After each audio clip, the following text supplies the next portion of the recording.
Alors, bonjour, il me fait plaisir d'être avec vous ce matin et je vous remercie pour votre présence et j'aimerais aussi remercier notre équipe. C'est un travail depuis 5 ans, ce que nous vous présentons aujourd'hui. Il s'agit d'une recherche exploratoire. Alors, le titre de la présentation, une étude empirique de l'imaginaire mesurée par l'AT9 auprès de jeunes Québécois francophones âgés de 9 à 12 ans. C'est une étude exploratoire des relations entre le style interpersonnel, l'estime de soi et les univers mythiques.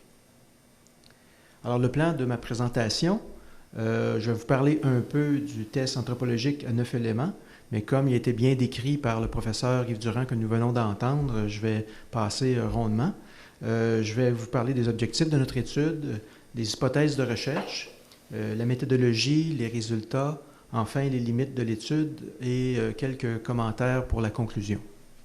Bon, notre étude s'insère dans les études, dans le fond, les travaux de M. Gilbert Durand portant sur les structures anthropologiques de l'imaginaire, l'AT9, qui a été créé par le professeur Yves Durand, s'est inspiré de cette théorie et c'est vraiment un instrument de mesure qui nous permet d'évaluer les univers imaginaires ou univers mythiques des jeunes et des adultes. Alors, nos objectifs, c'était d'aller valider en terrain on pourrait dire canadien-français, surtout québécois, pour la première phase de l'étude, la pertinence de cet outil. Et on a ciblé les jeunes parce qu'il n'y avait pas autant de données sur les plus jeunes, les 9 à 12 ans. Et on a eu des échantillons de 3 régions au Québec, dont Sherbrooke, Gatineau et le Lac-Saint-Jean d'Olbeau. Évidemment, ces jeunes étaient issus du domaine scolaire, mais aussi il y a eu des groupes scouts qui ont collaboré. Alors, c'est pour ça qu'on a aussi le domaine parascolaire. On a suivi un protocole standard de validation d'instruments de mesure. Alors, évidemment, ces protocoles suivent des étapes assez rigoureux. Puis, nous, je pourrais dire la contribution, c'est à l'étape D, où vous avez l'application du modèle de mesure parce qu'on a voulu vérifier s'il y avait des liens avec deux facteurs psychoéducatifs, soit le style interpersonnel et l'estime de soi. Alors, je vais vous parler de ces deux concepts-là. Alors, on a des hypothèses autant au niveau de la représentation des univers mythiques auprès des jeunes Québécois. Alors, autant, vous avez entendu parler beaucoup là, des catégories, soit l'univers héroïque, l'univers mystique, et on parle aussi de l'univers synthétique qu'on a donné un peu, au niveau des DUEX, on a parlé du niveau 1, et le niveau 2, ce sont les USS, les univers synchroniques, symboliques, plus élaborés. Et aussi, on a une catégorie non structurée. Alors, on a fait nos hypothèses dans ces grandes catégories-là pour simplifier la lecture de nos données. Et aussi, quand on parle de style interpersonnel, on parle de 3 styles dans le fond. Collaboration, en fait, compétition envers soi, c'est un peu comme le dépassement de soi ici, qu'on peut comprendre, mais il y a aussi la compétition envers les autres, chercher à gagner, vaincre l'adversaire, et la collaboration. Ces 3 styles-là ont été mesurés, et aussi on a utilisé une échelle validée de l'estime de soi. Alors, nos premières hypothèses, il y en a 7, je vois rapidement. Pour les hypothèses liées aux univers mythiques, dans le fond, c'était de voir est-ce que les 3 grands types d'univers imaginaires mesurés dans une population européenne, soit héroïque, mystique et synthétique, se retrouvent aussi auprès des jeunes Québécois âgés entre 9 et 12 ans. Et aussi, dans l'hypothèse 2, on voulait vérifier l'effet de l'âge. Est-ce qu'il y aurait une différence entre les plus jeunes, les 9 et 10 ans, et les jeunes un peu plus âgés, où on avait postulé que l'univers des jeunes un peu plus âgés, les 11-12 ans, était pour être un peu plus élaboré. Peut-être qu'on était pour voir un peu plus de type synthétique chez ce groupe d'âge-là. On a des hypothèses aussi en lien avec le style interpersonnel. Et là, pour vous aider à représenter toutes ces phrases, pensez que l'univers héroïque d'un côté, évidemment, serait en lien avec peut-être un degré plus élevé de compétition envers les autres et envers soi, alors que le style de collaboration serait plus bas. Et de l'autre côté, dans l'univers mystique, plus le degré de collaboration serait élevé, plus l'univers mythique du jeune serait de type mystique, si le degré de compétition envers les autres et envers soi serait bas. Et enfin, pour l'univers synthétique qui regroupe les 2 régimes, plus le degré de collaboration serait élevé, et plus l'univers mythique du jeune serait de type synthétique, si ici le degré de compétition envers soi est élevé alors que le degré de compétition envers les autres serait bas.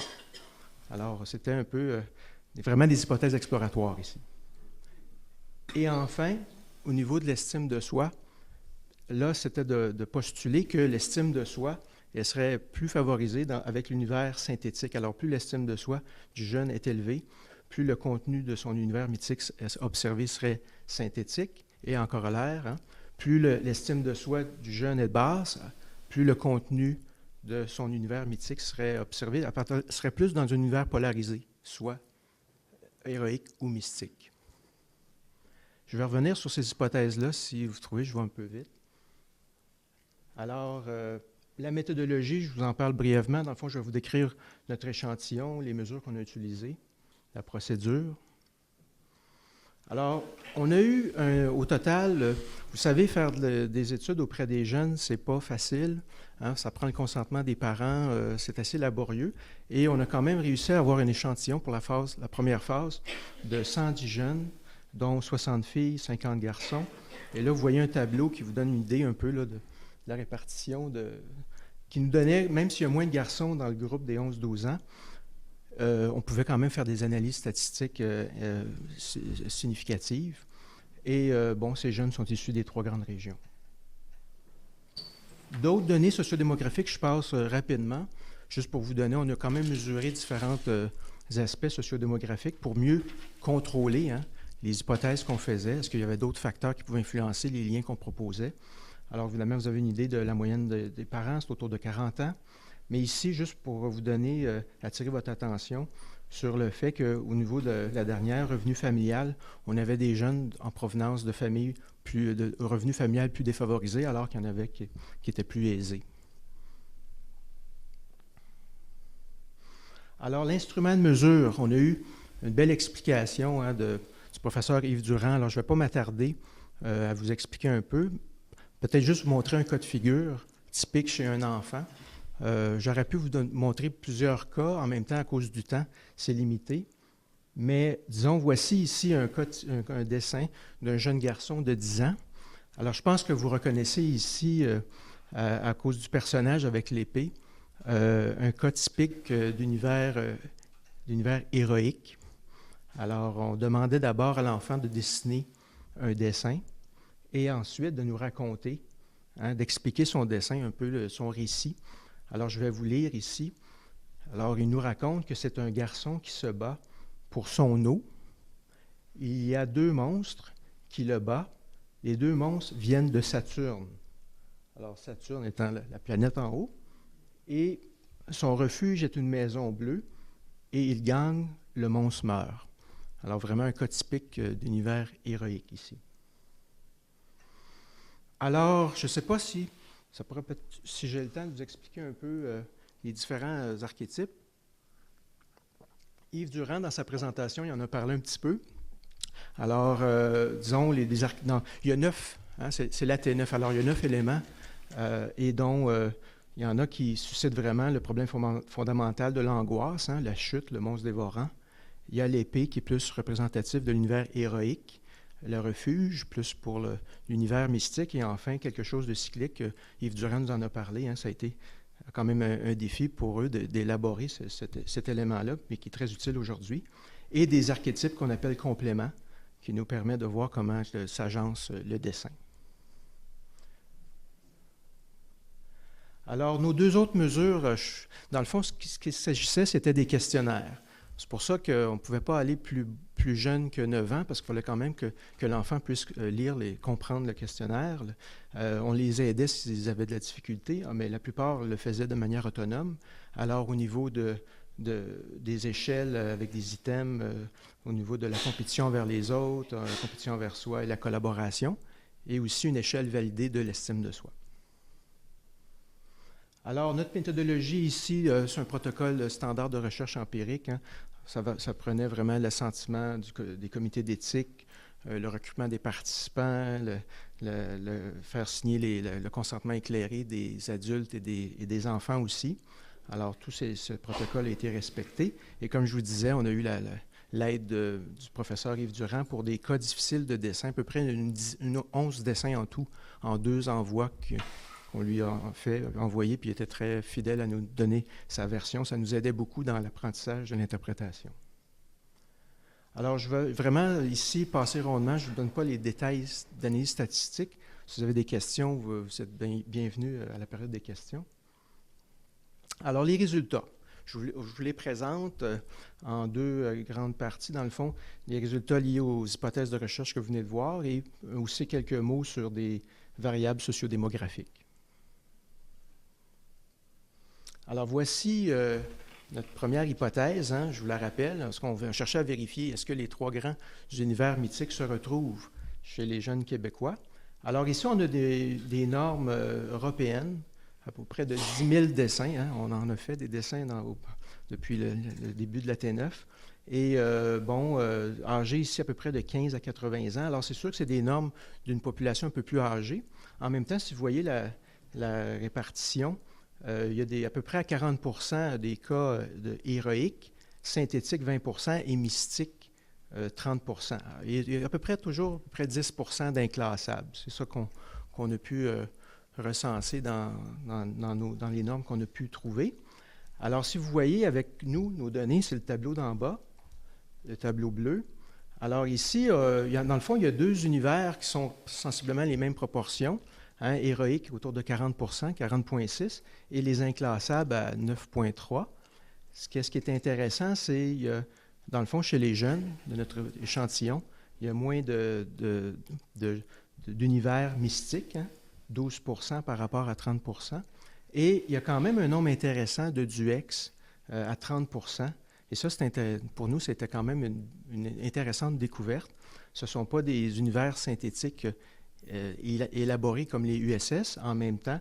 Hein, ce sont des dessins qui représentent les deux régimes, nocturne et diurne. Alors, on pourrait dire que notre première hypothèse est appuyée par nos données.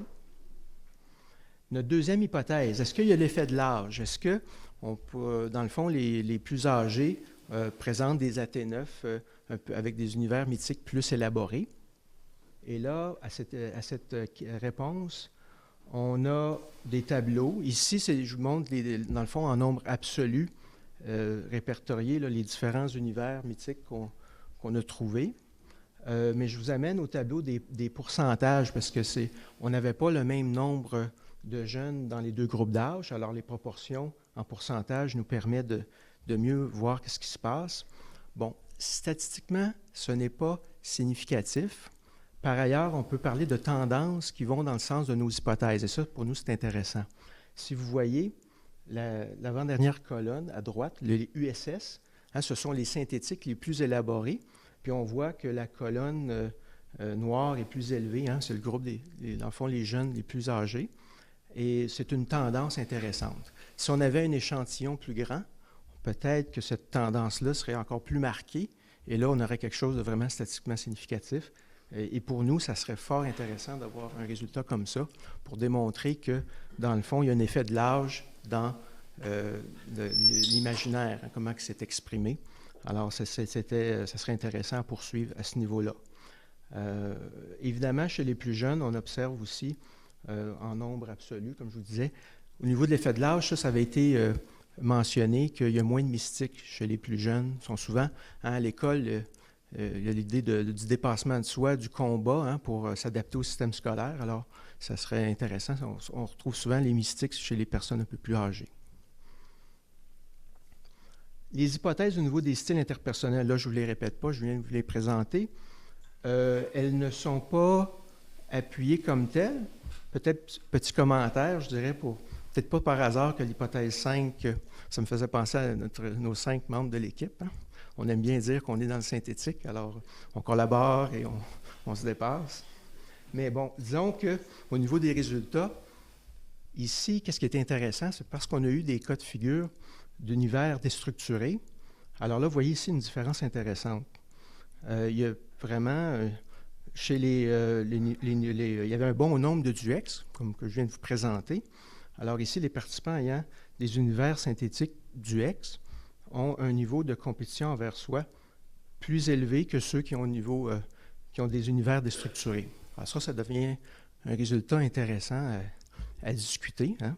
Puis enfin, les participants ayant des univers déstructurés ont un niveau de compétition envers soi, je viens de le dire, plus bas que ceux qui ont des autres catégories, mais ici aussi un niveau de collaboration significativement plus bas. Et ça, je vous disais, on l'avait observé lors de la passation du test. Ça devient intéressant. C'était des enfants qui étaient plus en marge, qui semblaient avoir plus de difficultés à s'intégrer.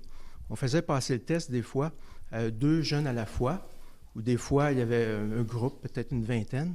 Alors, et là, on était plusieurs justement à superviser les jeunes. On a fait beaucoup d'observations lors de la passation du test. Et là, avec un résultat comme ça, dans le fond, ça confirme nos observations. Pour les hypothèses de l'estime de soi, alors ici, je dois vous dire aussi, nous n'avons pas été appuyés. Alors, on avait, comme je vous disais, c'est une recherche exploratoire. On pensait que plus que l'estime de soi du jeune était pour être élevée, plus on était pour voir des univers mythiques de niveau synthétique. Et alors qu'une estime de soi plus basse était peut-être pour avoir un univers mythique plus polarisé. On n'a pas observé ces résultats-là. Par ailleurs, dans le fond, quand on regarde nos résultats, c'est qu'à l'échelle de l'estime de soi, il n'y a pas beaucoup de variabilité. La plupart des jeunes ont une estime de soi très élevée. Alors, parce qu'il n'y a pas beaucoup de variabilité dans cette échelle-là, c'est difficile d'arriver à dire on peut voir une tendance ici. Ce serait une limite de notre étude. Alors, je peux quand même vous parler de d'autres résultats qu'on a observés. On ne sera pas surpris peut-être de voir que les filles ont une estime sociale un peu plus élevée, que les filles ont un niveau de compétition envers soi, un dépassement de soi plus élevé que les garçons. Alors, souvent, à l'école, les filles réussissent mieux, à l'école primaire, entre autres. Alors, c'est peut-être une chose qui est bien appuyée déjà par la documentation. Au niveau des revenus, vous vous souvenez, je devais parler des revenus, qu'il y avait une différence. Il y a des jeunes de familles plus défavorisées. Alors ici, on a vu une différence aussi au niveau de l'estime scolaire et la valeur synthétique. Brièvement, je vous parle de la valeur synthétique. C'est une manière qu'on a choisie pour essayer d'avoir, dans le fond, les univers mythiques sur un continuum. C'est un peu notre originalité ici, c'est encore à vérifier, mais quand on fait des analyses statistiques avec des variables continues, comme les échelles sur l'estime, soit qu'on a une basse estime ou qu'on a une estime élevée, par rapport à les univers mythiques, ce sont des catégories, alors on ne peut pas faire le même type d'analyse. Mais avec la valeur synthétique, on pouvait mettre en rang, disons, les déstructurés, qu'on avait accordé une valeur 0, à, disons, plus qu'on avançait avec un univers élaboré, plus le score était élevé. Alors, ça nous permettait d'avoir une valeur ici. Et là, on a observé, quand on a fait des analyses plus fines, plus approfondies, que les enfants de familles à faible revenu ont une estime de soi plus basse et une valeur synthétique plus basse que les enfants de familles à revenus plus élevés. Alors, pour nous, ça devient intéressant ici. Dans le fond, ce que ça dit, c'est que peut-être que les enfants de familles à faible revenu, ils sont peut-être plus défavorisés, peut-être moins bien stimulés que les enfants de familles à revenus élevés. Encore une fois, c'est vraiment, on est prudent quand on avance ce genre d'explication, mais ça pourrait peut-être se dire dans ce sens-là.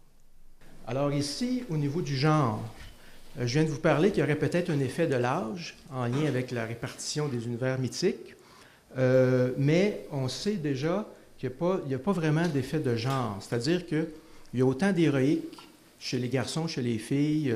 Nos données, c'est ça qui nous donne. Ici, c'est en nombre absolu. En pourcentage, c'est à peu près, en fait, ce n'est pas statistiquement significatif. Alors, il n'y a pas vraiment de différence. Il y a autant d'héroïques chez les filles que chez les garçons. Il y a autant de mystiques chez les filles et les garçons. Alors, c'est ça que ce tableau nous dit ici. Par région, ça c'est juste pour donner un cas de figure, on va aussi vérifier dans nos analyses ultérieures l'effet de la région. Mais là, il va falloir documenter vraiment les différentes régions, parce que c'est vrai qu'il y a des différences selon notre échantillon. Si vous prenez, disons, la troisième colonne, il y aurait plus de mystiques à Sherbrooke. Ici, on voit ça, nettement. Et là, je parlais justement avec mon collègue de Sherbrooke, puis il m'est arrivé avec une explication intéressante.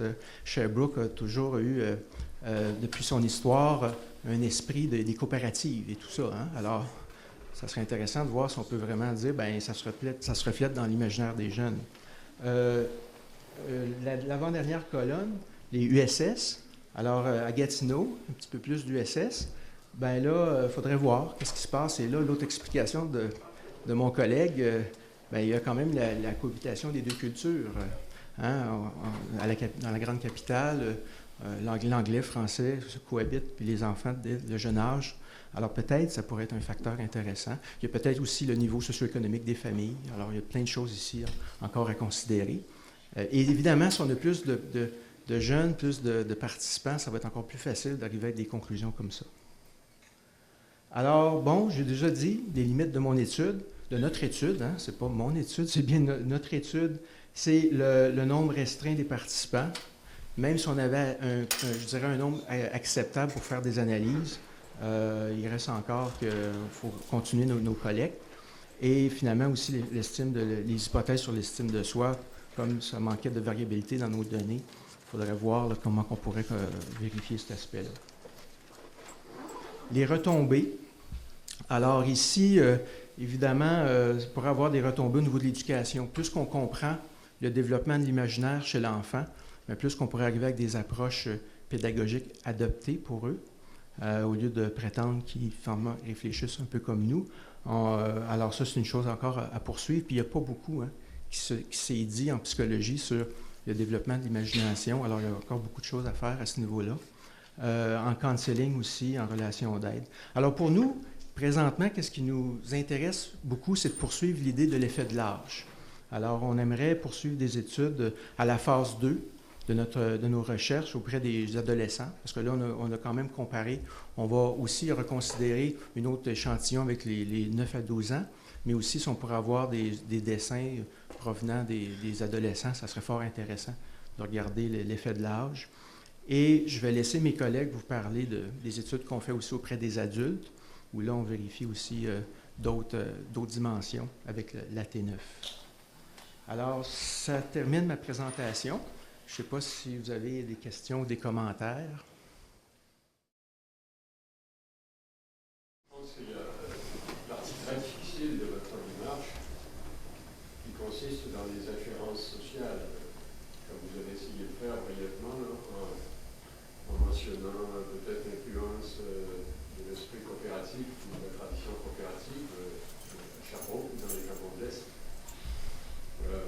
Évidemment, ça c'est très difficile de sauter de données sur l'imaginaire et puis les imputer à des données sociales très, très positives. Là, il y a des choses qui peuvent être périlleuses. Je crois que vous en êtes conscient, d'ailleurs, vous avez mentionné les petits nombres. Et puis, juste pour sauter sur l'exemple que vous avez mentionné, je crois que la tradition coopérative, c'est une caractéristique de toutes les régions périphériques au Québec. C'était très très fort au Québec, pour toutes sortes de raisons, expliquer autrement. Mais donc, moi je serais extrêmement prudent. C'est sûr qu'on est fortement tenté d'aller dans cette direction-là, évidemment. Mais c'est un terrain qui est difficile. Merci de nous le rappeler, puis c'est vrai qu'on est conscient. Puis on aurait besoin d'un sociologue pour nous aider. mais merci de votre commentaire, c'est tout à fait juste. Oui. Alors j'ai plusieurs observations. Sur la question de l'estime de soi, Oui. j'ai fait passer le test à T9 dans une ville brésilienne qui s'appelle Teresina, dans le nord. Et c'est une ville qui a été détruite, il y avait plusieurs tribus indigènes qui ont été massacrées. Et quand j'ai fait passer, c'était 100 à T9, quantité, et quand j'ai vu le résultat, c'était terrible. Il y avait de quoi ne plus dormir pendant une semaine, parce que l'estime de soi était à zéro. J'ai donc passé une semaine à remonter un peu l'estime des gens à partir du résultat de la T9. Donc c'est une application pratique. Voilà, merci. Une autre observation, c'est que Yves Durand dit quelque part que l'imaginaire se stabilise autour de l'âge de 19 ans. Et que jusque-là, il y a beaucoup de variations. Jusqu'à 19 ans, ça se stabilise un peu. Je ne sais pas si vous prenez cette chose en compte. Et troisième observation, c'est que dans le champ de l'éducation, le Brésil utilise beaucoup la T9. Alors je pense qu'il y aura un bon dialogue avec entre les chercheurs. J'étais très content d'échanger avec vous. J'aimerais poursuivre. Nous aimerions, là, parce que ça va nous aider beaucoup. Ah oui, alors, c'est sûr que c'est exploratoire, comme je vous disais. Hein? Bien. S'il n'y a pas... Oui? USS, ce sont les univers synchroniques, symboliques, c'est-à-dire les plus élaborés, où là, il y a vraiment, là, on pourrait dire, une interpénétration des deux régimes qu'on a parlé. Juste une précision. Vous avez les étudiants, les jeunes, même les adultes qui ont participé au test, étaient tous parfaitement francophones. Oui. Vous avez choisi comme critère des c'est ça, exactement. C'est sûr que dans des phases ultérieures, ça serait intéressant de vérifier auprès des anglophones. Tout le monde avait accès au français. Exactement, voilà. oui, ça c'est important. Et puis, deuxième question, est-ce que vous avez comparé vos statistiques, les résultats de votre étude avec d'autres résultats, d'autres études du même genre? Est-ce qu'il peut y avoir, est-ce que vous avez abordé le problème selon une approche comparative C'est qu'à notre connaissance, il n'y a pas beaucoup auprès des jeunes. Là, j'entends au Brésil, on va être intéressé à aller explorer cet aspect-là, mais au Canada, en Amérique du Nord, et même les données européennes qu'on a eu accès ne donnaient pas beaucoup de cas de figure, de normes pour les plus jeunes. Alors nous, ça aussi, c'était une de nos contributions, non seulement d'aller en terrain canadien-français, mais aussi de vérifier l'effet de l'âge auprès des plus jeunes. Oui. Je suis curieux de savoir sur quoi vous avez évalué l'estime de soi. C'est quoi la mesure? C'est une échelle qui est validée, qui est utilisée dans le domaine hospitalier, qui est intéressante parce qu'elle a des sous-groupes. On vérifie l'estime globale, mais aussi l'estime du jeune au niveau de son estime sociale, son estime scolaire, son estime familiale. Est-ce qu'elle est élaborée à partir du discours de l'enfant? En psychologie sociale, c'est les échelles standards là, avec les items. Alors nous, c'est sûr qu'il fallait s'assurer que l'enfant comprenait bien qu'est-ce qu'on lui demandait. Mais déjà, les jeunes, c'est étonnant, déjà à 9 ans, ils sont habitués de voir ce genre d'échelle. On avait quand même adapté, c'est sur une échelle de 5 points, avec des symboles pour les aider à se coter sur ça. Puis ça a été fait avec sérieux, dans le sens qu'ils prenaient le temps de bien lire, puis c'est ça qui est amusant et agréable, de voir les enfants à l'œuvre. Hein. On a l'impression qu'ils s'amusent en faisant des choses comme ça.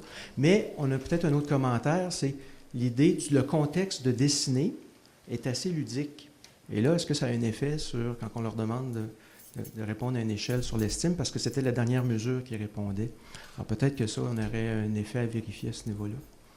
Est-ce que si vous nous dites que suite à une épreuve, il y a quand même, suite à un impact sur l'estime, bien là, on pourrait dire le contexte dans lequel le dessin se fait, il y a peut-être déjà une ambiance favorable à une estime positive, peut-être. Finalement, c'était une sorte d'auto-évaluation. Oui, voilà. exactement. Donc, on pourrait dire que c'est une limite de nos échelles. C'est-à-dire une limite de... Ils ont l'habitude à ça, effectivement, dans les écoles. Ils sont habitués. À faire oui. des auto-évaluations. Oui. Mais c'est sûr que de plus en plus dans les recherches, quand on a juste la perception de soi vis-à-vis si on aurait le feedback des professeurs vis-à-vis l'estime, ça serait intéressant aussi. Là, ça serait plus complexe pour faire notre étude, mais plus riche aussi. Bien, je veux pas... Oui, peut-être une dernière question? C'est quand même inusité comme consigne, tout ce qu'il faut intégrer dans ce dessin-là dans le cours un genre. Est-ce qu'ils avaient une tendance, est-ce qu'ils sont laissés aller comme un jeu, ou c'est une tendance à essayer de chercher la bonne réponse pour vous plaire? Très bonne question, puis peut-être mes collègues pourraient donner leur observation. Nous, on était agréablement surpris et dans le fond, les enfants s'amusent sérieusement. C'est peut-être mon observation, c'est qu'on leur demande, oui, vous allez dessiner, là, sont toutes comme on les reçoit avec des jus, on est très sensible à l'ambiance qu'on crée pour qu'ils ne se sentent pas non plus intimidés, des étrangers qui les approchent. Alors ça, puis tous nos assistants étaient formés avec une approche comme ça, on était très sensibles à vérifier cet aspect-là. Alors la plupart ont bien compris les consignes. Ça arrivait des fois, surtout au début, nous aussi on avait à s'ajuster. Nos premiers dessins qu'on a faits n'étaient pas aussi bien peut-être observés, c'est-à-dire contrôlés. Avec le temps, on savait plus comment s'y prendre. Mais on était capable, auprès de 2 groupes scouts, dont un était de 20, on était 8 pour superviser, 8 qui ont fait simultanément le test. Ça s'est très bien passé. Puis, bon, il y en avait des fois qui... Mais ce qu'on a fait aussi, c'est qu'on les a rencontrés avant d'arriver. Alors, surtout pour le groupe scout, pour dire, et là, il posait plein de questions. Est-ce que je peux faire ce que je veux? Puis là, à ce moment-là, il était préparé dans le fond. Puis quand on arrivait, bien là, on donnait les consignes standards.